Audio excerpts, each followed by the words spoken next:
this area will be organized immediately. A program is already being implemented to electrify 350,000 homes during the current financial year.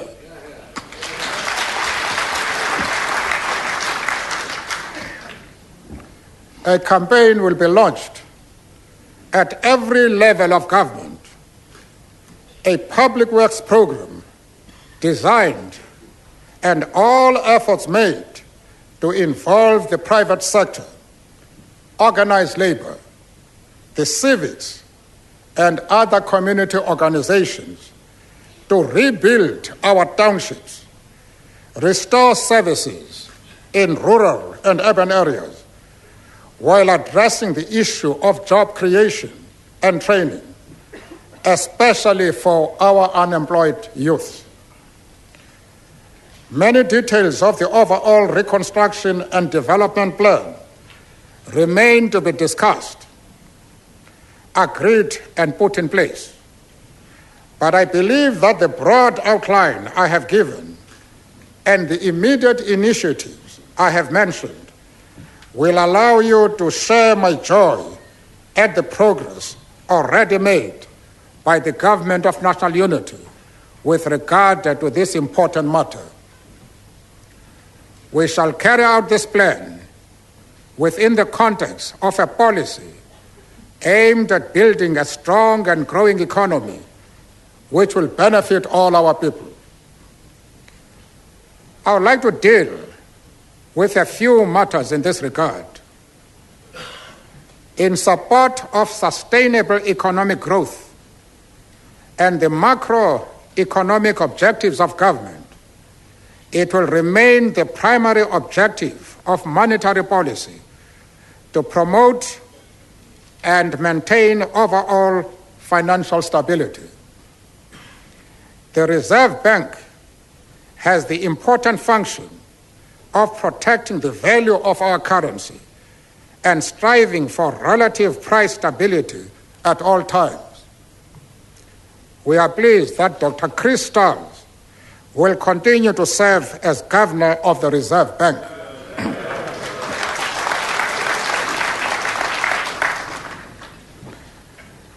The battle to reduce the rate of inflation will continue. The realization of many of our objectives for a fair and equal treatment of all our people will not be possible unless we succeed in avoiding high inflation in the economy. We also face a major challenge in re-entering the global economy. While stable prices are vital to the restructuring of our industries and dealing with the critical issue of job creation, we are blessed with a heritage of a sophisticated financial sector. Our financial markets are well placed to play an important part in the allocation of scarce funds to give effect to our economic development program. It is, however, also necessary that we think in new ways to meet the challenges of reconstruction and development. We therefore welcome recent developments that provide for the creation of community banks.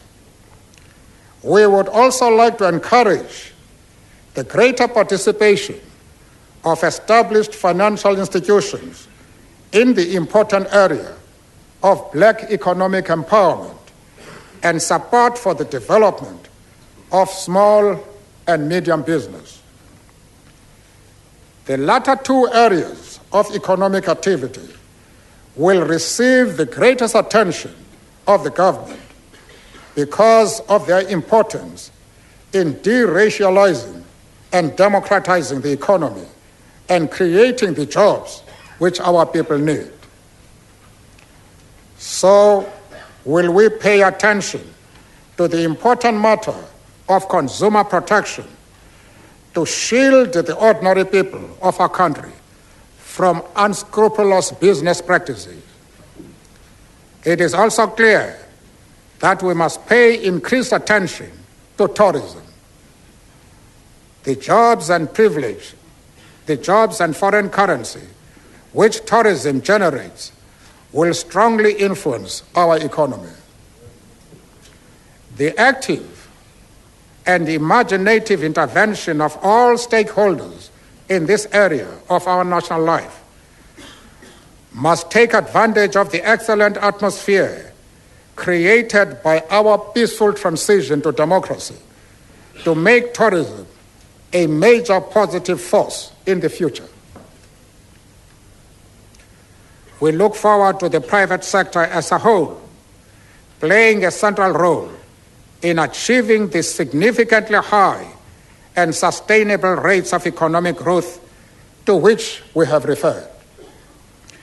We are convinced that the growth prospects of this sector will be enhanced by the measures of fiscal discipline contained in our approach to the Reconstruction and Development Program, by the continued steady course of monetary policy. Furthermore, as growth proceeds, more domestic savings will progressively become available to finance increased investment at reasonable rates of interest. The government is also acutely conscious of the fact that we should work firstly to return the capital account of the balance of payment to equilibrium and in due course to ensure a net inflow of resources consistent with the experience of other countries that enjoy more rapid growth rates. The present situation of a dual currency and the existence of an exchange control apparatus is a direct result of the conflict in which our country was embroiled in the past. As the situation returns to normal, these arrangements will be subjected to critical scrutiny. It should be possible to match the steady growth of confidence at home and abroad with other confidence-enhancing pontifications to everybody's benefit. The government will also address all other matters that relate to the creation of an attractive investment climate for both domestic and foreign investors, conscious of the fact that we have to compete with the rest of the world in terms of attracting, in particular, foreign direct investment. I am pleased that we have already started to address the important questions of our trade policy, guided by our GATT commitments and the determination systematically to open the economy to global competition in a carefully managed process. Soon we will also begin trade negotiations with, amongst others, the European Union, the United States, our partners in the Southern African Continent Customs Union, and our neighbors in the Southern African Development Community to provide a stable and mutually beneficial framework for our international economic relations. We will also be looking very closely at the question of enhancing South-South cooperation in general as part of the effort to expand our economic links with the rest of the world. Consistent with our objective of creating a people-centered society and effectively to address the critical questions of growth, reconstruction, and development, we will, together with organized labor and the private sector, pay special attention to the huge issue of human resource development. Both the public and private sector will be encouraged to regard labor as a resource and not a cost. Education and training must therefore be looked at very closely to ensure that we empower the workers raise productivity levels, and meet the skills needs of a modern economy. Important work will have to be done in and significant resources devoted to the areas of science and technology, including research and development. Government is also convinced that organized labor is an important partner whose cooperation is crucial for the reconstruction and development of our country. That partnership requires, amongst other things, that our labor law be reformed so that it is in line with international standards, apartheid vestiges are removed, and a more harmonious labor relations dispensation is created on the basis of tripartite cooperation between government, labor, and capital. The government is determined forcefully to confront the scourge of unemployment, not by way of handouts, but by the creation of work opportunities. The government will also deal sensitively with the issue of population movements into the country to protect our workers, to guard against the exploitation of vulnerable workers and to ensure friendly relations with all countries and peoples. The government is also taking urgent measures to deal firmly with drug trafficking, some of which is carried out by foreign nationals who are resident in the country. We must end racism in the workplace as part of our common offensive against racism in general. No more should words like Kafirs, Hottentots, coolies, boy, girl, and boss be part of our vocabulary.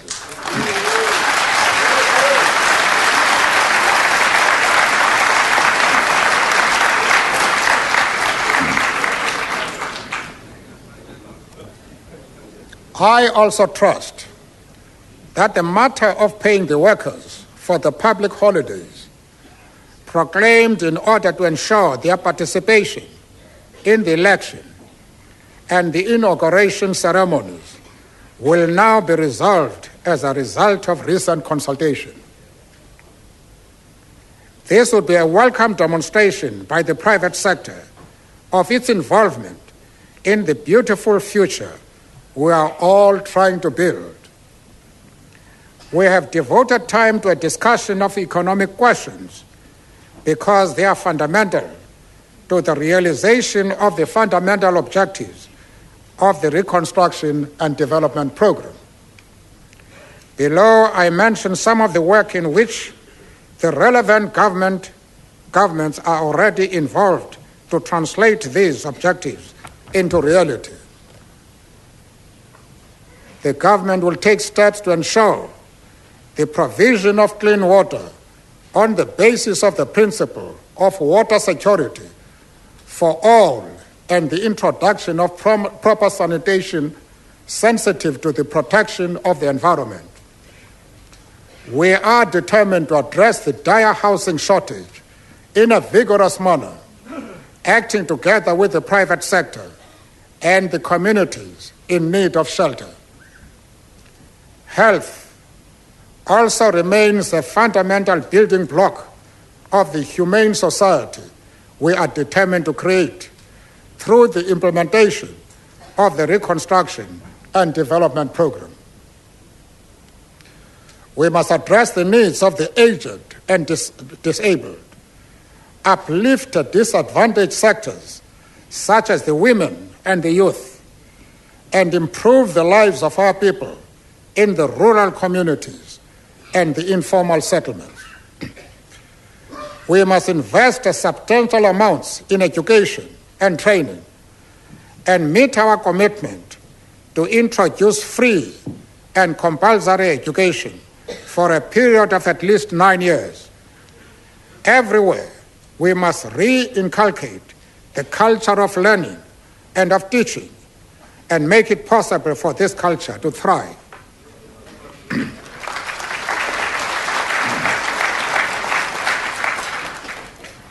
We must combat such social pathologies as widespread poverty, the breakdown of family life, crime, alcohol, and drug abuse, the abuse of children, women, and the elderly, and the painful reality of street children. We are giving urgent attention to the long waiting lists for the payment of social grants which have developed in some areas owing to lack of funds. I am especially pleased that we have a ministry dedicated to the issue of the environment. Its work must impact on many aspects of national activity and address the question of the well-being of society as a whole and the preservation of a healthy environmental future, even for generations not yet born. As we began this address, we borrowed the words of Ingrid Jonker to focus on the plight of the children of our country. I would now like to say that the government will, as a matter of urgency, attend to the tragic and complex question of children and juveniles in detention, in prison. The basic principle from which we will proceed from now onwards is that we must rescue the children of the nation and ensure that this system of criminal justice must be the very last resort in the case of juvenile offenders.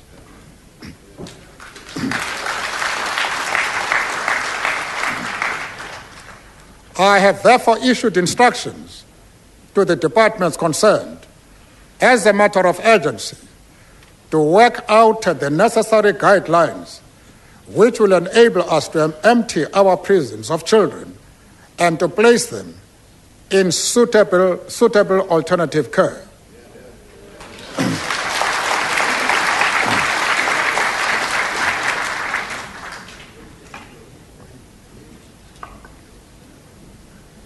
This is in addition to an amnesty for various categories of serving prisoners, as will be effected in terms of what I said in my inauguration address 2 weeks ago. In this context, I also need to make the point that the government will also not delay unduly with regard to attending to the vexed and unresolved issue of an amnesty for criminal activities carried out in furtherance of political objectives. We will attend to this matter in a balanced and dignified way.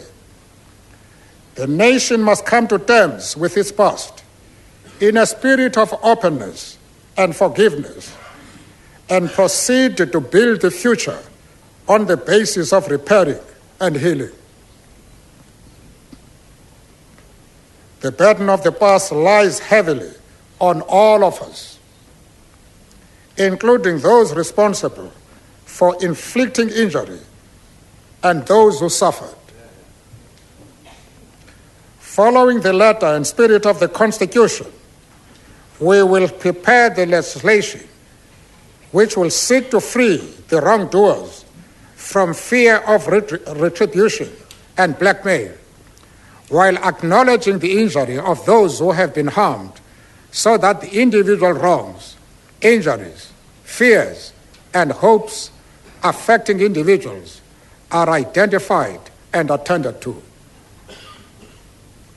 In the meantime, summoning the full authority of the position we represent, we call on all concerned not to take any step that might, in any way, impede or compromise the process of reconciliation which the impending legislation will address. The problem of politically motivated violence is still with us. We depend on our country's security forces to deal with this problem using all resources at their disposal. In this and in their efforts to deal especially with criminal violence, they have our personal support and confidence. We have also directed that all relevant ministries should engage the structures set up in terms of the National Peace Accord so that these can be invigorated to pursue their noble mission in the context of the changed circumstances in our country. The government will otherwise not spare any effort in ensuring that our security forces enjoy the standing they deserve of being accepted by all our people as the defenders of our sovereignty, our democratic system, the guarantors of a just peace within the country, and the safety and security of all citizens and their property. Let me also take this opportunity to reiterate our assurance to the rest of the public service that the government is firmly committed to the protection of the rights of all members of this service. We are also determined to work with the organizations of the service to ensure that we have the democratic, non-racial, non-sexist, honest and accountable core of public servants, which members of the public service themselves desire. In this context, we must also make the observation that the government will not waver from the principle of achieving parity in remuneration and conditions of service among all workers in the public sector. The youth of our country are the valued possession of the nation. Without them, there can be no future. Their needs are immense and urgent. They are at the center of our reconstruction and development plan. To address them, acting with the youth themselves, the government will engage the representative organizations of the youth and other formations, among other things, to look on the siting of a broad-based national commission on youth development among the structures of government. Building on this base, the government and the commission would then work together to ensure that the nurturing of our youth stands in the center of our reconstruction and development without being consigned to a meaningless ghetto of public life. Similar considerations must attach to the equally important question of the emancipation of women of our country. It is vitally important that all structures of government, including the president himself, should understand this fully, that freedom cannot be achieved unless the women have been emancipated from all forms of oppression.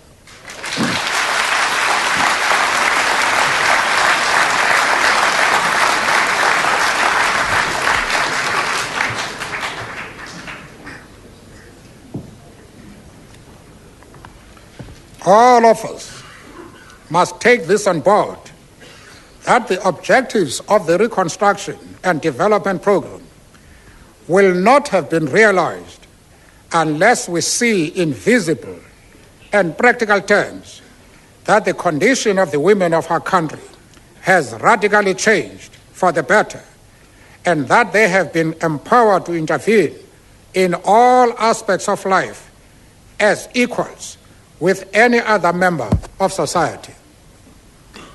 In addition to the establishment of the statutory gender commission provided for in the Constitution, the government will, together with the representatives of the women themselves,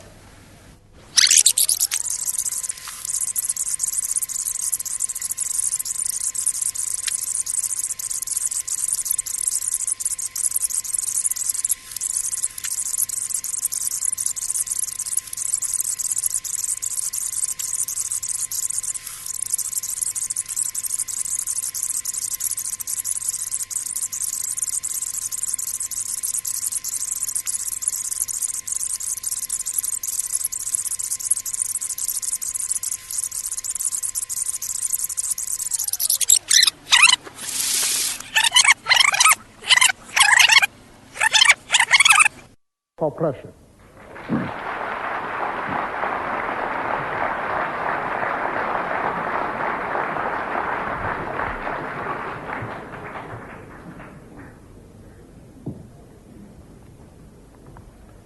All of us must take this on board, that the objectives of the reconstruction and development program will not have been realized unless we see in visible and practical terms that the condition of the women of our country has radically changed for the better, and that they have been empowered to intervene in all aspects of life as equals with any other member of society.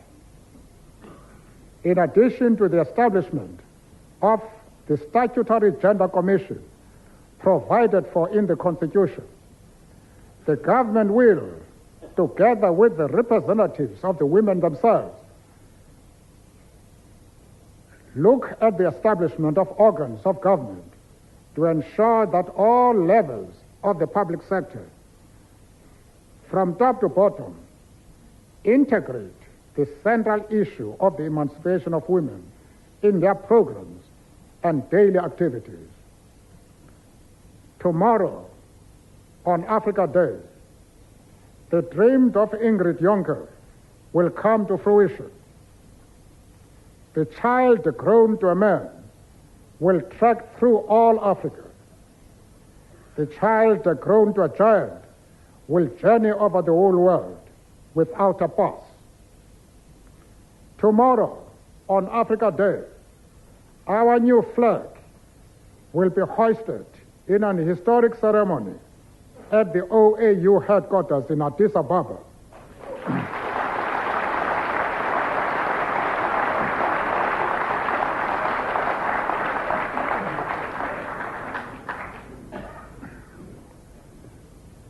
With the OAU having already agreed to accept us as its latest member. Tomorrow, on Africa Day, the United Nations Security Council will meet to lift the last remaining sanctions against South Africa and to position the World Organization to relate to our country as an honored, responsible, and peace-loving citizen.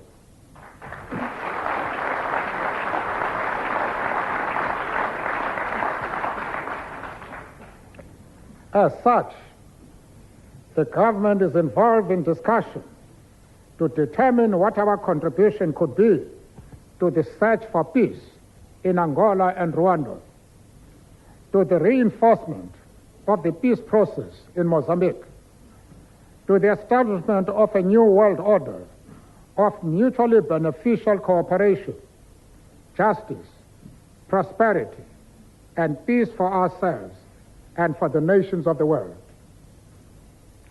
Yesterday, the Cabinet also decided to apply for our country to join the Commonwealth.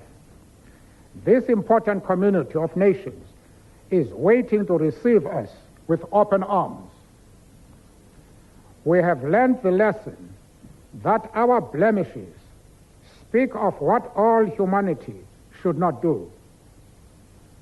We understand this fully, that our glories pointed to the heights of what human genius can achieve. In our dreams, we have a vision of all our country and play in our sports field and enjoying deserved and enriching recreation in our theaters, galleries, beaches, mountains, plains, and game parks in conditions of peace, security, and comfort.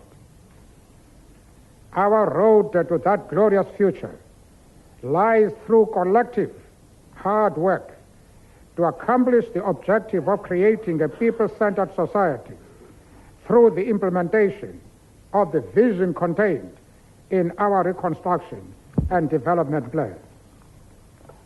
Let us all get down to work. I declare this session of Parliament formally open.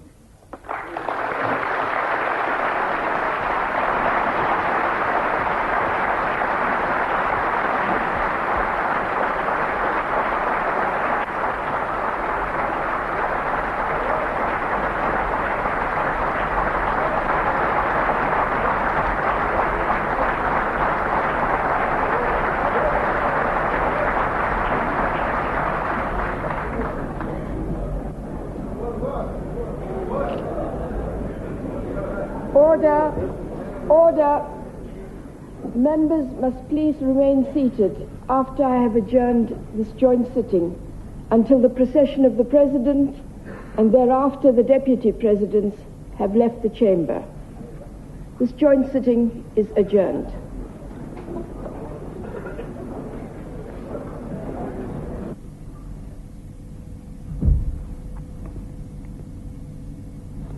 Remain seated.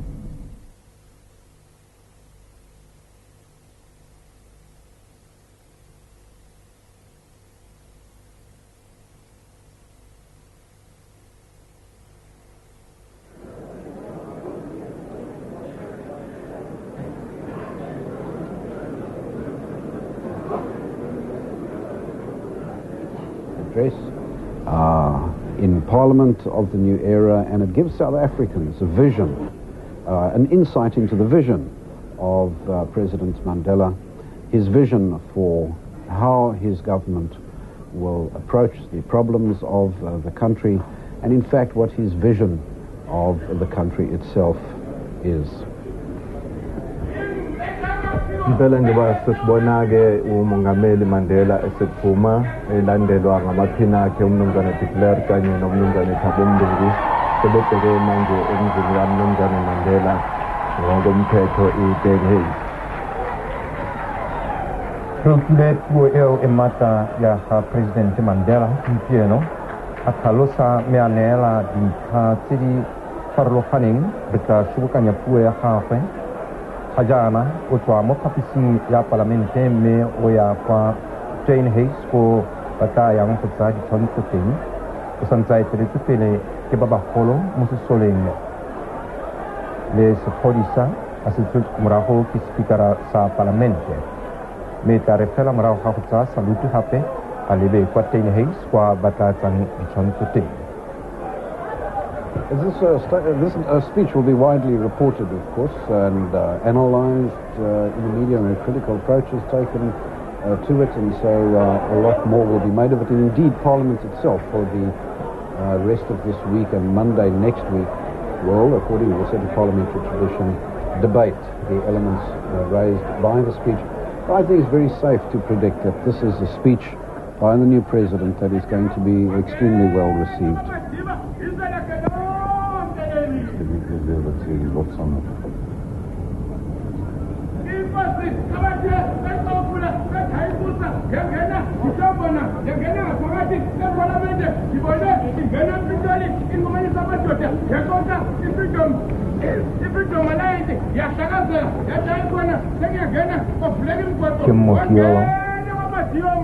Those are the gardens, of course, of Town House on the Government Avenue side.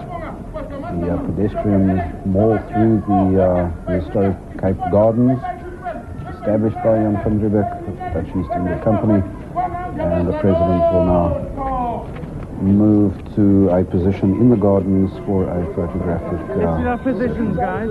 Ek dink aan Zama van sê wat het die lofsanger gesê, kon jy hoor? To be heard. I didn't hear very well. Well, it's a bit soft because I don't think he's got a microphone very near him. Melo khale remandela kio mo kio samsale teng kuiwa ke pona re bona esale kana po ya di khopo ba be khadi khang ba mo kanete President Mandela le gompieno ha ba mo ne sebaka ko ba yang teng hela ba mo kanetse ke sobokanya dintlha di tsepedi di le tharo fela tse tsa puo ya ga Mandela a re o tsile go leka go tsenya mo tirisong mananeo a phepo kwa dikolong tse di potlana fa go na le tlhokego e kwa godimo mme matlo a le dikete di le 350 a tsile go tlamelwa ka motlakase mo ngwageng ono wa ditšhelete Mandela gape a re go tsile go tlhomiwa mananeo a go tlhama ditiro go kobilwe go aga sešwa metsesetoropo. And what's clear from the speech delivered by the President is that the ANC, and in fact the Government of National Unity itself, is determined to keep the reconstruction and development program in the forefront. The greatest challenge to face this government was always all the way down the political line, its ability to deliver to South Africa's disadvantaged people, and the Reconstruction Development Program will be just that. So that was the central plank, really, of the speech itself. Now, the very first step will be